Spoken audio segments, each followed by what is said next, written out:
Hello, and welcome to today's edition of Derek E. Aaron's podcast. In today's podcast, where we will discuss ethical issues in genetic counseling, we first have to have clear in our minds what we mean by ethical issues. Ethical considerations in any matter begs the question, how should I conduct myself in the presence of others? How should we conduct ourselves in the presence of others? In other words, ethics is relational. It sets standards of what we should do, how we should behave, and so on. What happens between you and me, or between you and others. And so, when we look at ethical issues in genetic counseling, we are actually speaking about what consideration should be done to ensure that what we do in genetic counseling is fair, is right, is just, is well considered, well thought out, and above reproach. And so, if we are to consider ethical issues in counseling, it involves a number of considerations. First is risk evaluation. Risk evaluation becomes necessary when a still healthy person may have to be told that they have a particular probability of developing a disease at a particular age. This genetic predictive test carries a distinct psychological or emotional impact. No one wants to be told that they are going to or they're likely to pass on a severe disease to their child. It gives a strong, powerful psychological impact, and so risk evaluation is important. However, even a high risk group such as those with a family history of breast cancer, for instance, these persons may be reassured when the risk calculation is explained during counseling. In other words, genetic counseling can make them less anxious. And so risk evaluation is an important ethical issue in genetic counseling. Then there are what are considered preventive options, another ethical issue. This may include the advising for frequent monitoring for the early diagnosis of the clinical disease, whatever it may be. And so, for example, doing frequent mammograms for breast cancer would be better than performing a preventive mastectomy, that is a surgical excision of the breast to prevent any cancer forming inside it. So where there's a strong history, a family history of breast cancer, preventive option is better. In other words, doing frequent mammography than actually doing a surgery to remove the breast, because there is a high likelihood of cancer forming in that breast later on. Prevention would be better than actually surgically removing the breast.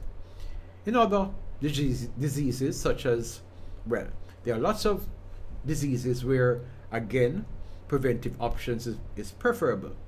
Preventive treatments such as diets, such as medication, as well as psychological help may be possible. And so this is one of the group where ethical issues involve preventive options being offered to the persons that are receiving the psychological genetic counseling.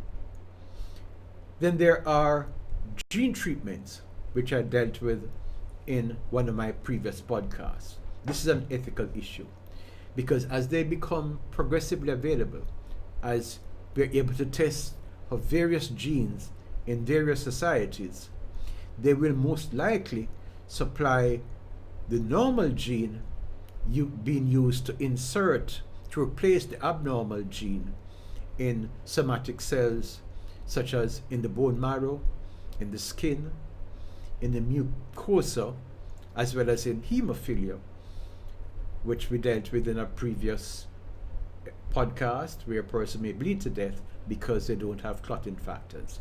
And so that abnormality, we could actually replace the defective gene with a healthy gene to prevent that occurring. That's gene treatment. Gene treatment may also be used in cystic fibrosis, which is a condition that affects the liver, the lungs, affects the breathing and other organs, as we have also discussed in the previous podcast where we dealt with cystic fibrosis. So that is another ethical issue, gene treatments. A fourth ethical issue is gene testing, genetic testing. Testing all members of a family will be an important process to find out and to clarify whether a carrier state exists for the diagnosed genetic pathological trait. While genetic counseling appears beneficial to the nuclear family, nevertheless, bad relations, deteriorations in relationships have been known to occur with relatives who feel threatened by the information that has been shared that have been discovered and shared through genetic counseling. And so that is another genetic risk that we have to always respect. Person may not wish to know, even if it runs in their families. And so genetic testing and genetic counseling is important in such matters. Ethically, the right of a relative not to know of a genetic disease should always be respected. Some may wish to know, but some may not wish to know. And so they should be given that choice. The fifth category under ethical considerations is that there should be no coercion. There should be no outright pressure for family members to undergo a test or to receive the results of a test, although the helpful aspects of genetic testing and counseling should be explained to them. The mutual responsibility involved in the process should also be emphasized. Both sides are responsible. Those family members who do the test and who find out and may wish to pass it on, or the genetic counselor who may wish to pass it on, have to respect that the other members of the family may not wish to know, and so there should be no coercion for them to know, for you to share the information, and vice versa. The final category in ethical considerations is that of confidentiality within the couple. As with other medical situations, communicating genetic information to a spouse or to a partner of a person should only be done with the consent of the person being counseled. This may be even more delicate when a person consults before a pregnancy or even during a pregnancy, but the decision should always be left up to the person. So a person may consult a medical professional, a genetic counselor, for testing to find out if they have a particular genetic disease that may be passed on to their offspring. The result of that test, the person should decide whether they wish to share that result with their partner, their spouse, their family member. And they may do that consultation even during pregnancy. And the test result may in fact reveal that they're carrying a fetus that has the particular disease. That person has the right not to share the information with their spouse. Confidentiality should be respected. And so, having said those ethical issues, now let's move on to the matter of prenatal counseling occurring before the pregnancy occurs. Prenatal counseling involves detecting genetic defects in the fetus inside the womb, or prevention occurring by actually testing before marriage, premarital testing, as well as by selecting what is called selective embryo implantation in the womb.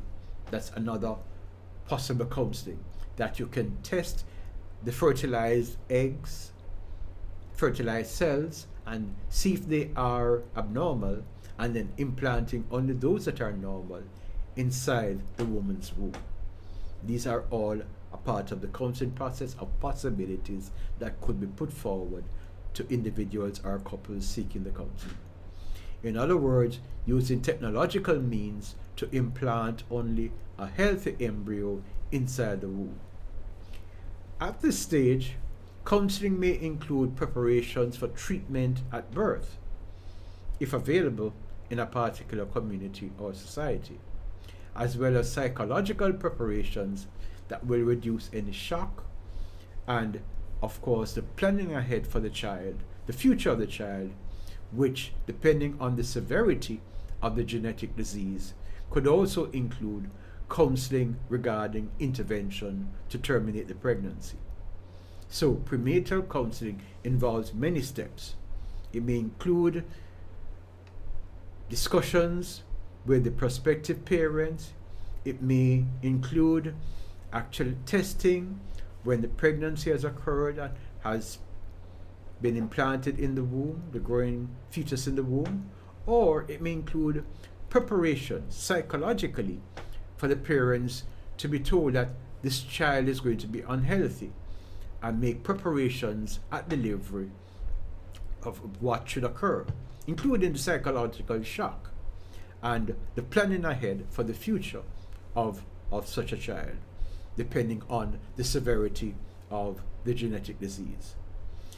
And it may also include, as I mentioned, terminating the pregnancy if the persons choose to do so. Since there are divergent views on the issue of abortion for severe genetic disorders, counseling may play the role of calming discussion of such ethical differences. We know that there are many views on abortion, but the persons being counseled should be the ones making the choice of how they should go forward on the matter. And so let's look at the option of pregnancy termination. We should realize that opinions and attitudes on abortion vary across cultures as well as across religions.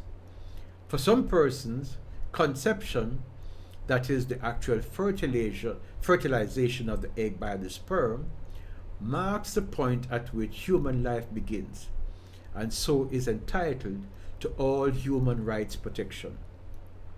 While for others, the growing embryo inside the womb will not be considered as a fully fledged human being until particular periods after its conception. The so-called growing moral status, increasing moral status of the fetus. As it grows, it increases in moral status. It is not yet recognized as a fully human being, but developing towards the moral status, equivalency of being a human being. And yet for some others, this will not be fully recognized as a human person until the actual birth occurs. And so all of these views vary and are a part of many societies. Some will regard it as human life beginning at birth, at conception, at fertilization. Others say it is increasing moral status towards a human person. And those that say human personhood only begins at birth. We should also note that some religions, such as in Jewish law, considers that if a fetus, which is the stage after the embryo with its multiplying cells occurring, is forming organs inside the woman's womb, that if this growing fetus endangers the life of the mother should be saved by terminating the pregnancy. In other words, Jewish law allows termination of pregnancy to save the mother's life. And that's why I say views vary all across different religious traditions. This approach could allow for considerations whereby knowledge of a severe congenital disease or severe genetic defect that could endanger the well-being of the mother would enable healthcare to allow her request or desire for interrupting the pregnancy. And so this is an important consideration that should be made in that particular jurisdiction. So, not all traditional religions have the same views, and likewise, there will be vast differences in approach among persons who do not refer to religion or to cultural tradition. Some persons may be atheist, some are spiritual, they all have different values and beliefs, and they all therefore would have different approaches to this particular issue. And so genetic counseling should respect all of these differences and counsel each person based on their own particular worldview. Let's now look at the matter of selective implantation. Now, in contrast to abortion, selective implantation poses a different type of ethical issue. It's an interesting ethical issue. To give you an example, let's consider this comparison.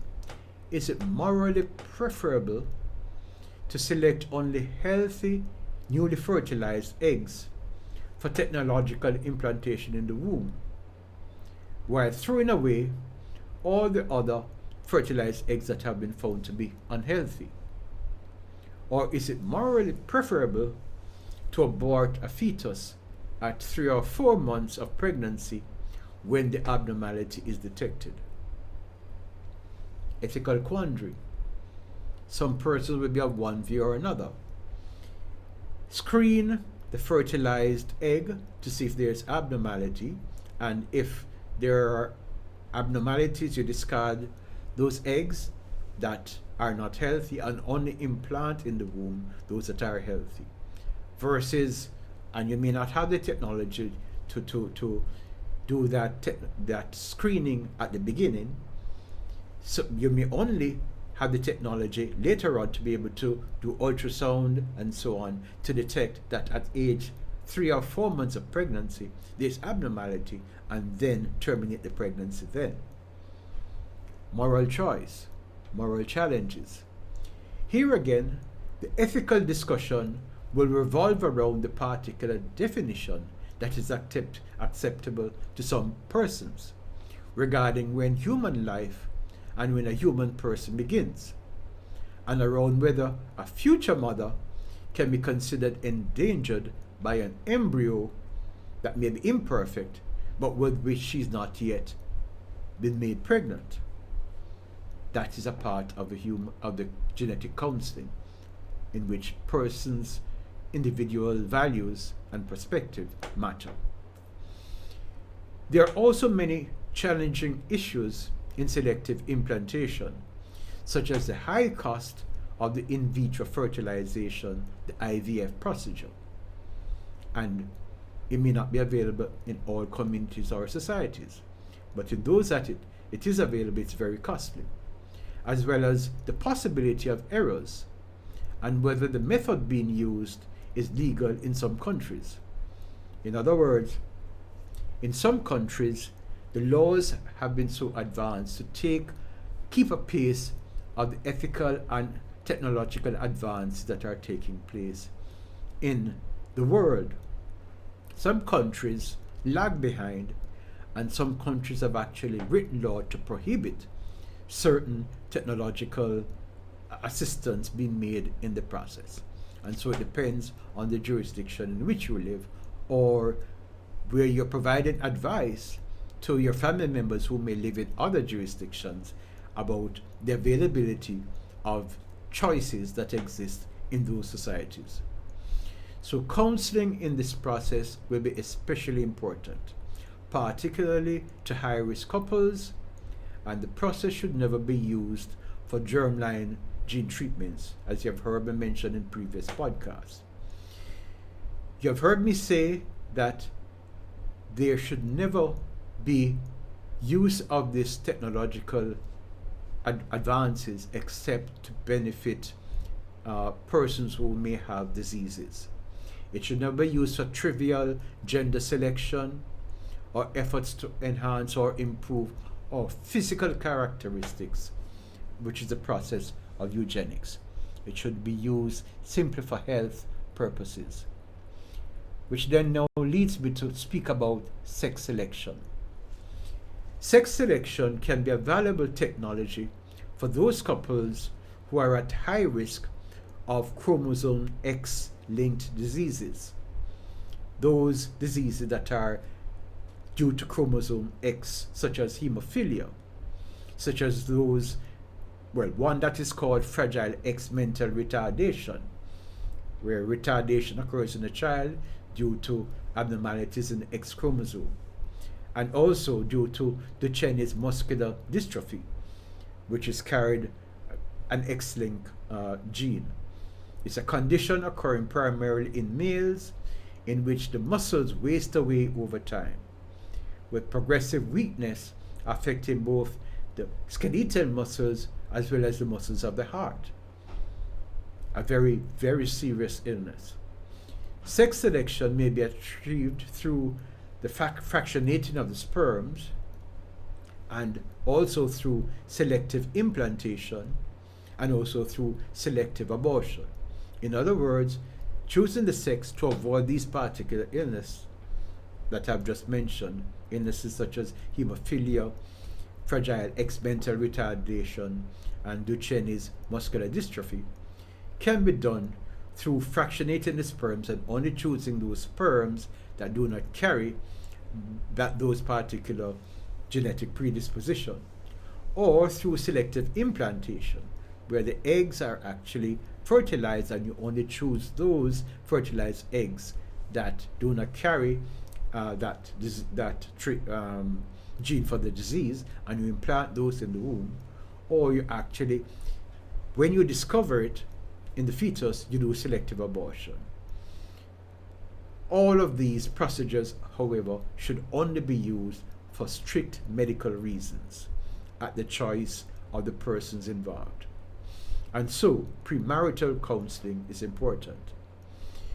This is a process of recommending for persons who carry genetic pathological traits what we know, the advances in the science of genes and the passing on of genes, what we know at the time.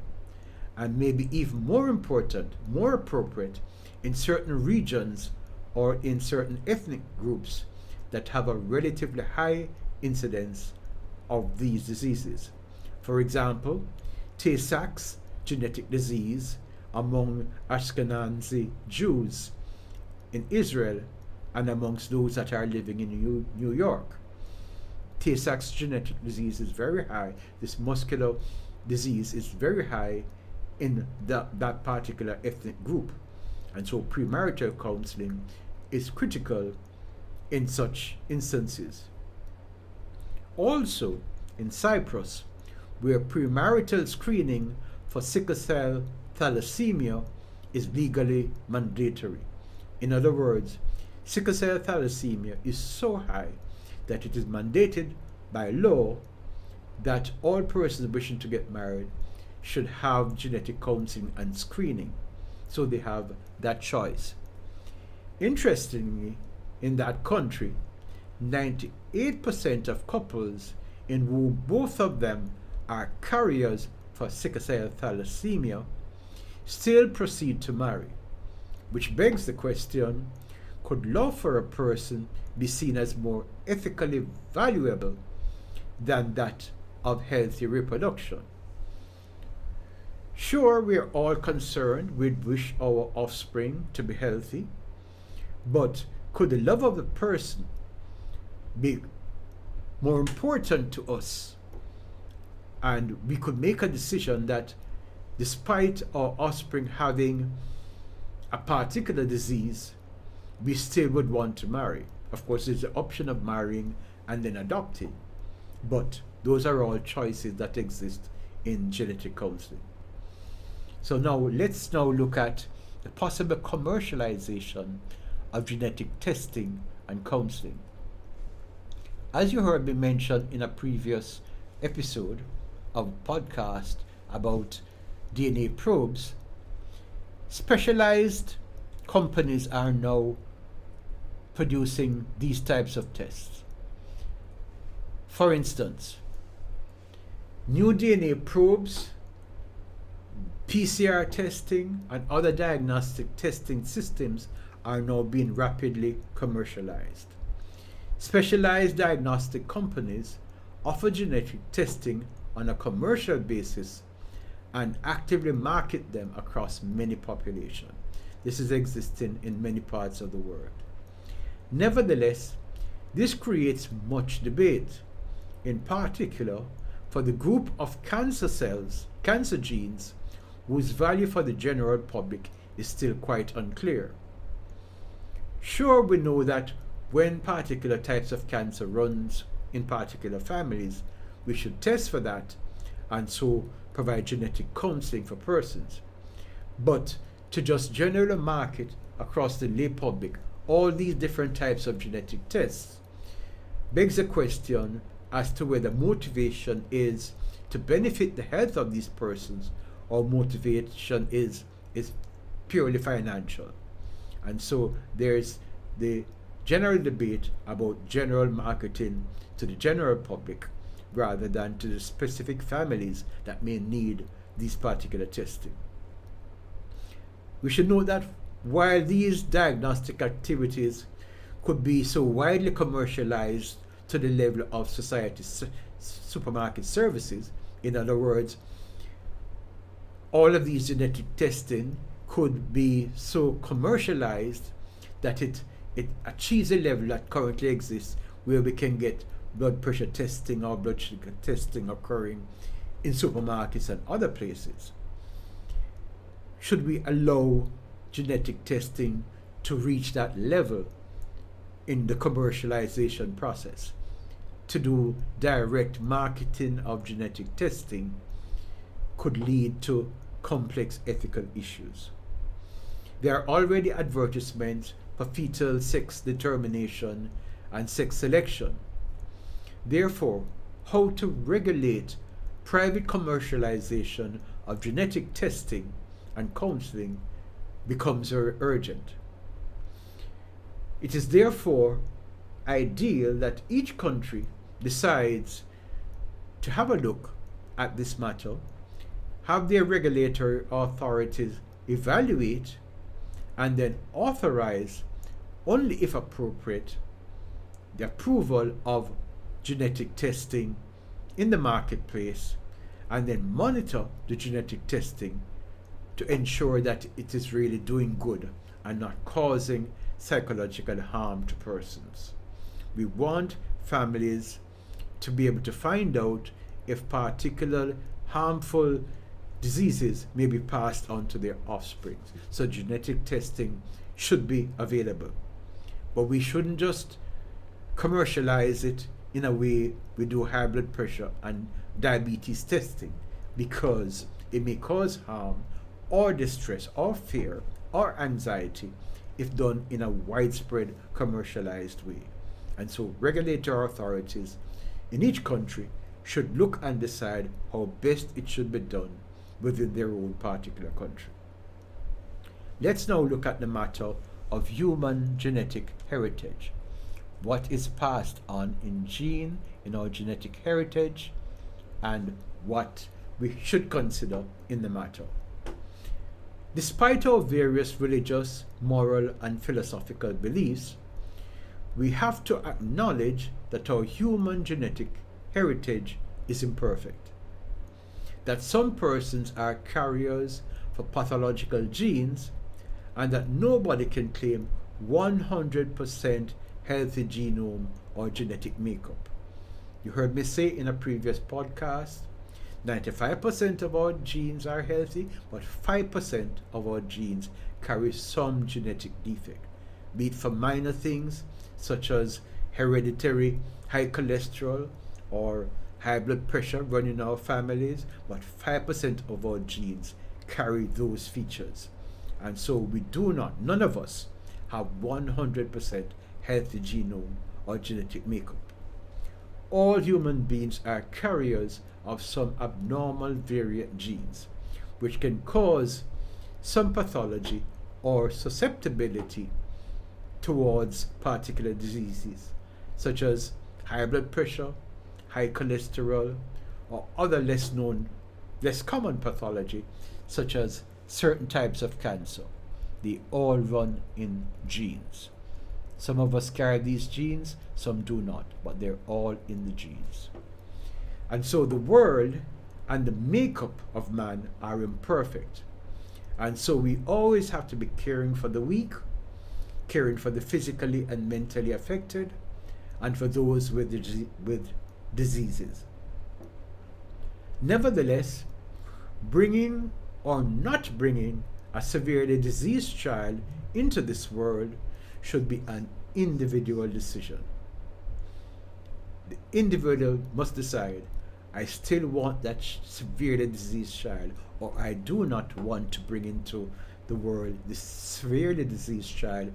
It will bring a lot of psychological distress, anguish, as well as financial strain on the family in having to take the child regularly to the doctor, the hospital, and physiotherapy care, etc., etc. The individual has to make that decision. Further, eliminating or repairing some pathological genes must not extend beyond the individual ability to cope with a severely diseased child. Only at the level of the individual should such considerations be made, the ability to cope with a diseased child, and whether there should be gene repair in advance to prevent such from happening. Society should not define what is normal, since such an approach will lead to discrimination against those who do not measure up to that criteria. Many of us like to divide the groups into normal and abnormal.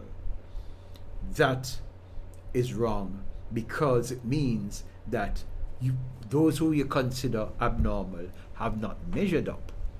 And that means that you are judging what their genetic makeup has been, what is good and what is considered bad. The reality is that the word defect presupposes that we have a perfect prototype or perfect body type, and no such things exist, because, as I said, 5% of everybody's genes have that genetic inherited feature that may be mild, like high cholesterol, but may be severe and may cause lethal gene passing on, causing death of the child. And so no such perfect feature exists, since we're all a part of human diversity. So society cannot choose a particular prototype, a particular physical feature as being normal, since it may decide that being left-handed or having a certain type of color to your eyes, to your hair, or to your skin are genetic defects. This is how we may end up classifying persons when we regard things that are inherited or genetic features. We then decide what is normal and what is abnormal.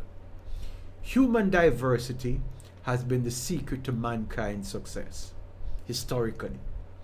Consequently, the possibilities offered by genetic testing to detect genes that predispose to, for instance, mental illness such as schizophrenia have to be used with great caution. We should ensure that we do not come to a premature or erroneous or incomplete conclusion, since some genetic traits do not necessarily equate to high heritability, in other words, likelihood of inheritance of certain phenotypes or body characteristics. So, while using genetics and genetics to find ways to treat a particular phenotype or pathological body characteristic may be justified, eliminating every risk gene may be a dangerous social exercise, since each individual has his or her own individual heritage, including special gifts and advantages, as well as disadvantages and risks.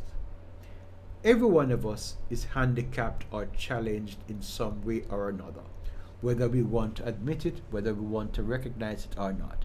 It is there in that 5% of our genes that carries these malformations that may manifest itself later on. Such is the nature of human diversity. with its mixtures of artists of various types, mixture of scientists, of athletes, of advocates, and free thinkers. That is our human diversity, which is determined in a large part by the genes, the abilities that we inherit and which we then build upon. Our social environment, as well as our education, will make these genetic traits pliable. And this is also true of intelligence, where the determination of IQ is not a good measure. Everything is along a spectrum, and there is an interplay of many factors that is a part of human diversity. Every human being may be entirely the product of his or her genes, or entirely the product of the environment. Their outcome is a mixture of everything. Such is the nature of the wide variety of people living within our midst. We live, we learn, we work, and we exist together. We must accept each other because we're a part of humanity with human diversity. This issue, the critical points that I've made in today's podcast, are required for the full understanding of the ethical issues that are involved in our existence. And genetic counseling will contribute to our understanding of all of these issues, the complexities of these issues, and we ask that each one teach one. This is my method, my ethos. I ask you, whatever you learn from today and any of my podcasts, that you pass it on to your loved ones, to your associates, your friends. Get them discussing these critical issues that affect us all as we live together as a part of mankind. Thank you for joining me for today's discussion, and I look forward to you joining me next week for my next podcast. Keep safe.